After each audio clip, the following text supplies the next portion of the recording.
Ողջույն, սա Բացարձակ Արժեքն է։ Հաղորդման շրջանակներում այսօր հյուրընկալել ենք մշակութաբան, բանահավաք, Հայաստանի Հանրապետության մշակույթի վաստակավոր գործիչ Գագիկ Գինոսյանին։ Բարև ձեզ, պարոն Գինոսյան, շնորհակալ եմ, որ մեր տաղավարում եք։ Շնորհակալություն հրավերի համար։ Պարոն Գինոսյան, դուք միշտ ձեր հարցազրույցներում նշում եք, որ հեղափոխությունը ձեզ համար սկսվեց 2016 թվականի ապրիլին, ու դա կարծես թե 2018-ի ապրիլի հեղափոխության սաղմնային խորքային վիճակն էր։ Հիմա մենք այս հեղափոխությունները ճիշտ ուղղությամբ ենք տանում, հաշվի առնելով, որ առաջին հերթին սպասվում է, որ հեղափոխություն պետք է լինի մարդկանց մտքերում ու հոգիներում։ Կարծում եմ սրբագրումների, ճշգրտումների կարիք միշտ կա, եւ ով մտածում է, որ գտել է վերջնական ճանապարհը եւ վերջնական ճիշտ ուղին, մոտեցումը քայլելու այդ վեկտորը վստահաբար ինքը սխալվում է։ Այսինքն ես չգիտեմ իշխանությունները ինչ նպատակներ ունեն եւ դեպի ուր են գնում, բայց վստահաբար ամեն օր վերարժևորման խնդիր կա եւ մենք եթե այսպես 2016-ի կամ թեկուզ 18-ի մայիսին կամ թեկուզ 2018-ի դեկտեմբերի 9-ին ինչ որ որոշել ենք այդպես անշեղորեն պիտի գնանք այդ ուղղությամբ եւ ոչ մի խմբագրում չլինի, ես ռազմական բառով ասեմ կորեկցիորովկա չլինի մեր աշխատանքի, մեր ուղղության, մեր մոտեցումների, ապա վստահաբար դատապարտված կլինենք նոր անհաջողությունների։ Դրա համար աշխարհը փոխվում է, աշխարհի մարտահրավերները փոխվում են, մեր մոտեցումները փոխվում են։ Մենք փորձառություն ենք ավելի ձեռք բերում, այնպես որ այն ինչ որ կատարվում է, մշտապես խմբագրումի կարիք ունի։ Համարել, որ հեղափոխությունը ավարտվեց, կարծում եմ նշանակում է հեղափոխությունը իրոք ավարտել եւ ոչնչացնել այդ հեղափոխությունը։ Սպանել հեղափոխությունը։ Դուք նշում եք, որ վախենում եք, ոչ թե վախենում եք, այլ մտավախություն ունեք միահեծան իշխանությունների նկատմամբ։ Արտահերտ ընտրությունների արդյունքում ձևավորված իշխանությունը կարող ենք միահեծան անվանել։ Դե փաստորեն մեկ ուժի մի քիչ ավելի մտավախություն կա մեկ մարդու իշխանության։ Եվ դա երբևէ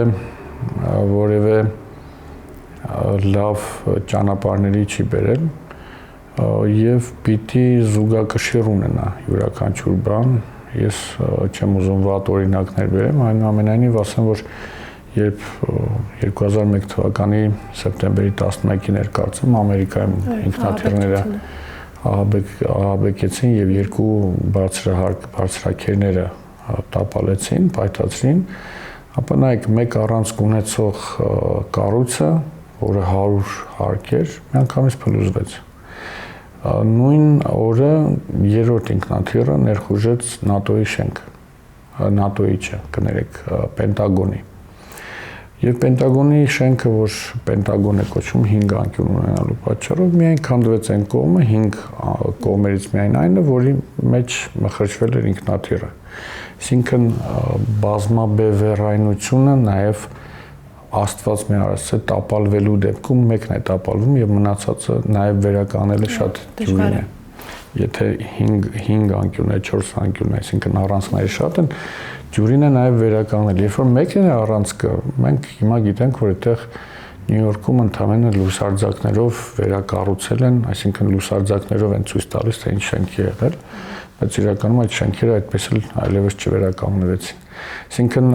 այս մոտեցումը հաշվի առնելով ուղղակի նախկինում ֆիզիկայի, մաթեմատիկայի հետ լուրջ առնչություններ ունենալով բազմաբևեռ համակարգերը շատ ավելի դժվար է քանդել, որովհետև մեկը մյուսին ամրացնող լծակներ կան, իսկ երբ որ միաբևեռը դա ուղղակի այդ բևեռը առանց այդ բևեռի կոտրվեց, միանգամից ամբողջ բևեռը քանդվում է։ Շուտով նոր կառավարությունն է ձևավորվելու, երևալու են քայլեր, որոնց պատասխանատուն միայն իշխանությունն է լինելու։ Ինչից սկսել, ինչ անել, որպեսզի Հայաստանի Հանրապետության քաղաքացին զգա դրական փոփոխությունը։ Կարծում եմ, որ պոպուլիզմով չպիտի տառապենք եւ ես կուզենայի, որ երբևէ եթե վստահ լինեն, որ իշխանությունները միայն բարի մոտիվներ ունեն եւ նաեւ վարպետորեն կարող են այդ մոտիվները կյանքի կոչել, ապա ես շատ կուզենայի, որ իշխանությունները պոպուլիզմով չզբաղվեն, որովհետև երբ որ ուզում ես մարդկանց դուր գալ, մարդկանց հավանության արժանանալ, հակառակն է լինում որպես օրենք։ Պետք է անել այն, որ պետք է երկրին, պետք է ազգին, պետք է պետականությանը։ Վերջերս ռազմական ինստիտուտի պետի պաշտոնակատարի սենյակում կարդացի Էյնշտեյնի բառերը, ով ուզում է մի անգամից տեսնել իր արդյունքը, նա պիտի կոշկակար լինի։ Այսինքն առանց վիրավորելու կոշկակարներին։ Այսինքն եթե ուզում ես մեծ ծավալի աշխատանք անես, պետք չի սպասել, որ հենց այսօր արդյունքը պետք է լինի։ Ի վերջո շենք կառուցելու համար դեպի վերև չեն կառուցում, նույնիսկ բազմահարկ շենքի համար, թե մեկ հարկանի շենքի համար, միևնույն է սկզբից փորում են դեպի ներքև, հիմք են գցում, որպեսզի հիմնավոր լինի շենքը եւ հետո կառուցում են բուն շենքը եւ հետո նոր տանիք կապում։ Այսինքն այսօր միգուցե եւ փոսփորելու ժամանակն է, բայց ոչ մեր անկախությունը թաղելու կամ մեր արժեքները թաղելու, այլ նոր հզոր կառույցի հիմքը գցելու համար։ Դրա համար չի ուզենա, որ պոպուլիզմով տառապելով ցույց տանք, որ առաջի քարը դրեցինք, բայց դնենք ոչ թե հիմքի վրա, այլ դատարկ հողի վրա։ Գաղափարական ու հոգևոր արժեհամակարգերի կրողները առաջին հերթին կարող ենք ասել, որ մտավորականներն են, ովքեր տարիներ ի վեր իրենց տեղում չեն եղել։ Հիմա հույս կա, որ նրանք իրենց կոչմանն ու դերին հարիր դիրքեր կգրավեն։ Ես կուզեի ճշգրտել հարցը, տեղում չեն եղել, այսինքն իշխանամետ են եղել։ Իշխանամետ են եղել, անընդհատ նայել են այդ կերակրատաշտակին, դրա հետևանքով չեն զբաղվել իրենց բուն գործունեությամբ։ Ես կասեի գրպանվել են նախորդ իշխանության կողմից, որովհետև երբ որ ինչ-որ մեկը սպասում է այդ գրպանից գումար ստանալու, բնականաբար ով պատվիրում է, ով վճարում է, այլ պատվիրում է երաժշտությունը։ Ես կարծում եմ, որ այնուամենայնիվ մենք չենք տեսնում այդ մտավորականներին, ուղղակի ես նախորդ իշխանություններին անձամբ մի քանի տարբեր բարձրաստիճապաշտոնյաների անձամբ ասել եմ, որ դուք գրպանում եք մտավորականությունը բավականին չէ, չգրպանվողներին էլ զրկում եք ամբիոնից։ Այսինքն, երբ որ մենք եղած իրական լուրջ, ճիշտ, անկեղծ, ամբից մտավորականին զրկում ենք ամբիոնից, այսինքն ժողովրդի կողմից լսելի լինելուց, մեզ թվում է, որ այդ մտավորականները գոյություն չունեն Հայաստանում։ Իրականում կան եւ շատ լուրջ մտավորականություն կա։ Ուղղակի հուսով եմ, որ նոր իշխանությունները այս անգամ իրոք ամբիոնը կտան նրանց եւ ոչ թե իրենց կողերքող մտավորականությանը, որին նժդեհը իրավամբ կոչում էր ստա մտավորականություն։ Պարոն Գինոսյան, հետաքրքիր է մշակույթի նախարարության փակմանը կամ դրա այլ գերատեսչության միացմանը ձեր վերաբերմունքը։ Բնականաբար բացասաբար վերջերս մի հարցազրույց հրապարակելուց վերախմբագրվել էր մի քիչ խոսքեր եւ ոնց որ հանդիմադիր մարդու խոսք լիներ։ Ես բացարձակ երբևէ չեմ հավակնել ու չեմ կարող լինել հանդիմադիր, որովհետեւ ես մի անգամ կես կատակ, կես լուրջ ասեցի, ես եթե եղել եմ մահապարտ, եղել եմ ազատամարտիկ եւ հիմա այդ մշակույթ եմ փորձում փրկել, արարել, բեմադրել եւ վերադարձնել ժողովրդին, ապա ես չեմ կարող ընդդիմադիր լինել իմ երկրում։ Ես իմ երկրի տերն եմ, նույնքան ինչքան մնացած մարդիկ ով սահման են պահում, ով մշակույթ են փրկում։ Ընդդիմադիր կարող է լինել նույնիսկ իշխանավորը, ով դեմ է իմ երկրի զարգացմանը։ Դրա համար ես ընդդիմադիր չեմ, ընդհանրապես սրտացավ մարդ եւ իմ խոսքը կուզեի, որ որպես սրտացավ մարդու ընկալվի, եթե քննադատություն է, նույնիսկ եթե ես սխալվում եմ, ինչը որ չի բացառվում, ապա ընդունել որպես սրտացավ մարդու խոսք եւ ոչ թե ինչ որ սրան նրան քարկոծող, ես անհամեստորեն ասեմ, որ չկա որևէ մեկը, որի դեմ պիտի խոսեմ, ես խոսում եմ իմ գաղափարներին եւ առավելևս իմ երկրին կողմ, իմ ազգի վաղվա օրվան կողմ։ Եվ եթե այդ խոսքը ինչ-որ մեկ ընկալում է իրեն դեմ, այդ արդեն իմ խնդիրը չի։ Միանշանակ վստահ եմ, որ Հայաստանը պիտի ունենա մշակույթի նախարարություն եւ զորեղ մշակույթի նախարարություն։ Իմ խոսքը երկուստեք քննադատական է երկու կողմերին էլ,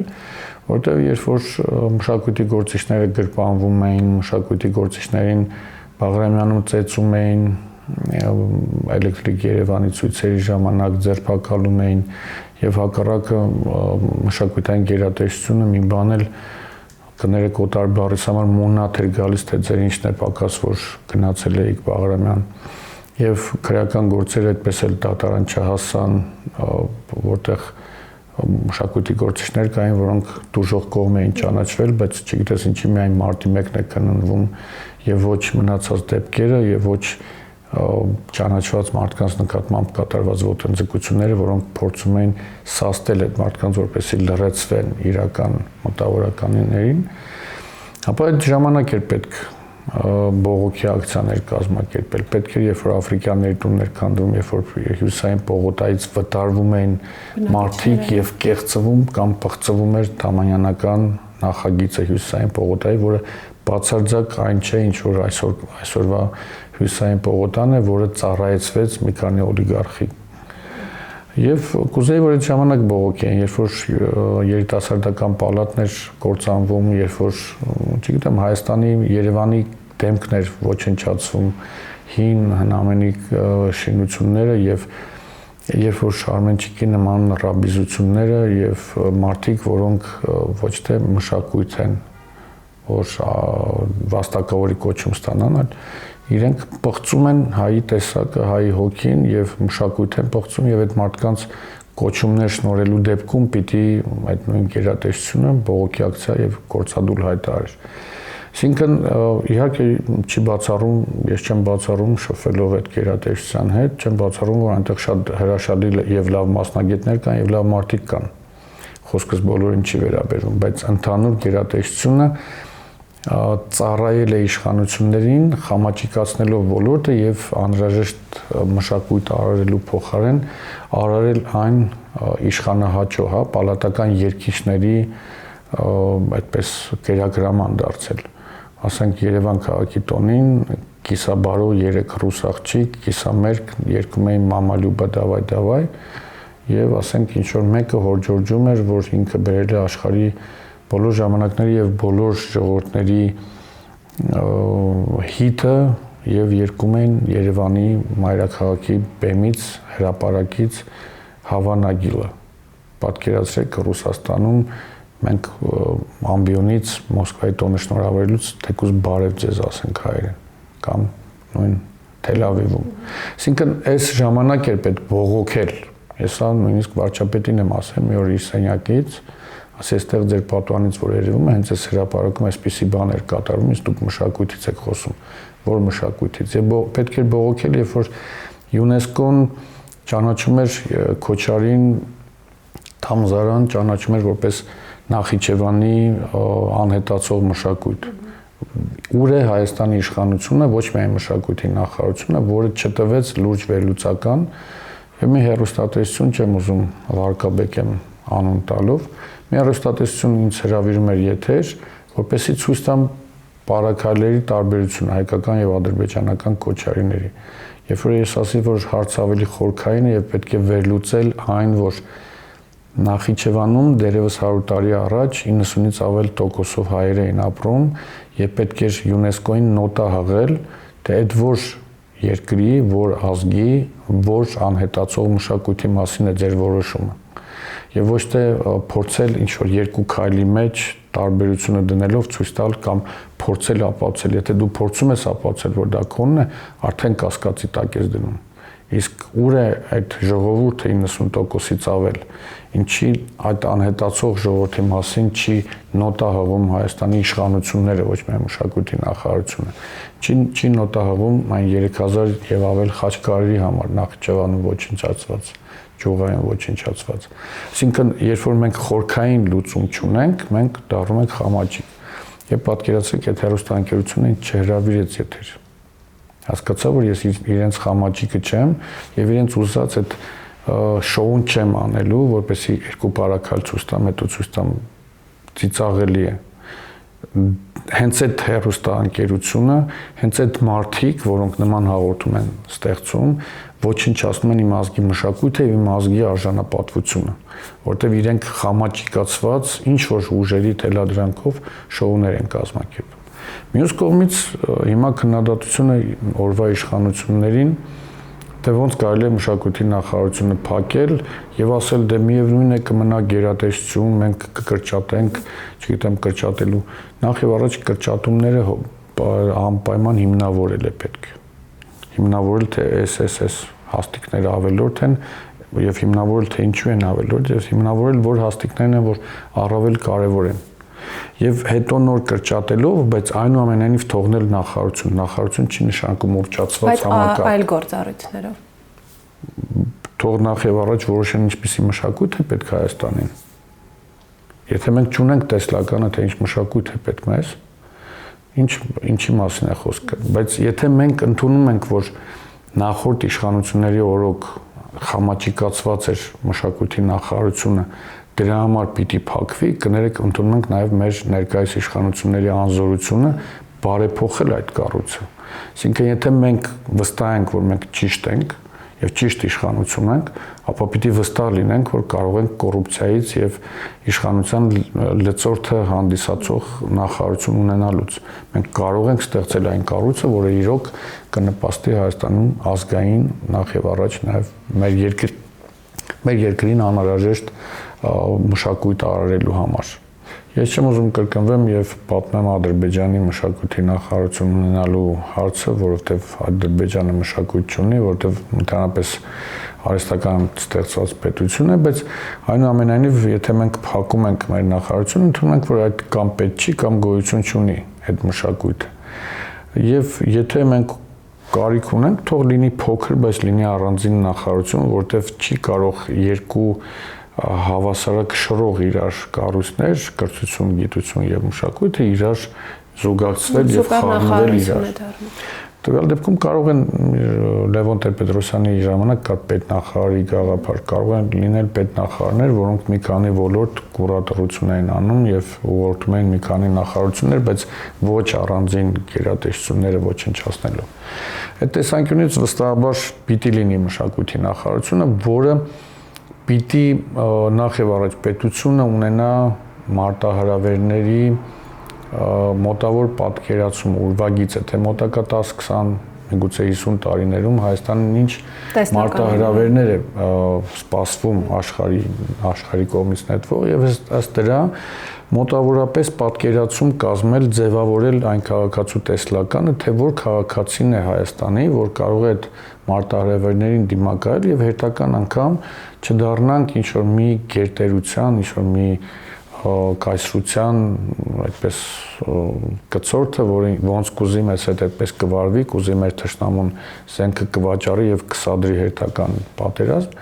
Այսինքն դրա համար մենք պիտի ունենանք այդ մարտահրավերների մոտավոր տեսլականը, դրան համապատասխան քաղաքացու տեսլականը, թե որն է այդ քաղաքացու նոմինալը, որ կարող է լուծել այդ մարտահրավերների խնդիրը եւ ըստ դրա նոր բխեցնել թե ինչպիսի մշակույթ է պետք, որը պիտի կերտի այդ քաղաքացուն եւ չհովանավորել եւ չաջակցել որևէ մեկ մշակութային ուղղություն, եթե նույնիսկ այն մշակույթ է, որտեղ մշակույթը, ասենք, տաքսի էլի լավ է։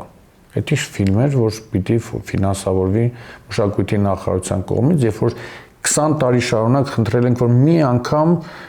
կազմակերպեք ճանապարհորդություն, որպեսզի էքսպեդիցիա, որպեսզի գիտական տատիկները, պապիկները մահանում են իրենց հետ գերեզման տանելով 5-7 հազար տարվա պարեր, որոնք ծագումնաբանորեն հեթանոսությունից էլ ավելի վաղ են, թռչունների պաշտամունքից, խոյերի պաշտամունքից ծնված մշակույթը, մի տատիկ, մի պապիկ տանում է հետը գերեզման։ Որևէ դրամ չի հատկացվել մշակույթի նախարարության կողմից, բայց ֆինանսավորվում է միլիոնավոր դրամներով, ֆինանսավորվում է տաքսի էլի լավ է։ Այսինքն բնականաբար այդ նախարարությունը չպիտի ֆինանսավորի նման պրոյեկտներ եւ պիտի բոլոր միայն բացառապես այն մշակութային ճյուղերը, որոնք ձևավորում են տվյալ քաղաքացու նոմինալը, որը կարող է դիմակայել աշխարհի մարտահրավերներին։ Միայն այդ դրա համար պիտի լինի այդ մշակույթի նախարարությունը եւ ոչ թե նրա համար, որ իմ երկիրը քաղաքը ջազ է լսում։ Ես ջազին դեմ չեմ։ Եթե ջազը նպաստում է այդ նոմինալին, ուրեմն